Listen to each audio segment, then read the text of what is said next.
হাতে খুব কম সময় থাকলে এইভাবে একবার দই চিংড়ি বানিয়ে দেখুন। প্রথমে কড়াইয়ে সর্ষের তেল গরম করে নুন হলুদ মাখিয়ে রাখা চিংড়িগুলোকে ভেজে তুলে রাখবেন। তারপর একটা মিক্সার জারে পেঁয়াজ, আদা, রসুন, কাঁচা লঙ্কা, টমেটো, কয়েকটা কিশমিশের একটা পেস্ট বানিয়ে রাখবেন। এরপর কড়াইতে আবারও কিছুটা সর্ষের তেল গরম করে দুটো তেজপাতা, দারচিনি, এলাচ দিয়ে বানিয়ে নেওয়া সেই পেস্টটাকেও এর ওপরে দিতে হবে।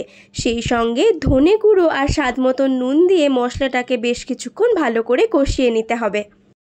কাঁচা মশলার গন্ধ চলে গেলে ফেটিয়ে রাখা টক মিষ্টি দই এর মশলার ওপরে দিয়ে আবারও সব কিছুকে ভালো করে মিশিয়ে নিতে হবে। সেই সঙ্গে হাফ কাপ মতন জল দিয়ে ভালো করে গ্রেভিটাকে ফুটিয়ে নিতে হবে। জল ফুটতে শুরু করার আগে এর ওপরে কয়েকটা চেরা কাঁচা লঙ্কা দিয়ে দেবেন। এরপরে জল ফুটতে শুরু করলে ভেজে রাখা চিংড়িগুলোকে এক এক করে দিয়ে দিতে হবে। 5 থেকে 6 মিনিট মতন ফুটিয়ে নিয়ে ওপর থেকে একটু গরম মশলার গুঁড়ো আর ঘি ছড়িয়ে দিলেই দই চিংড়ি একদম তৈরি। আমাদের বাড়ির সকলের আমার বানানো দই চিংড়ি বেশ ভালো লেগেছে। আপনারা জানাবেন ভিডিওটি কেমন লাগলো।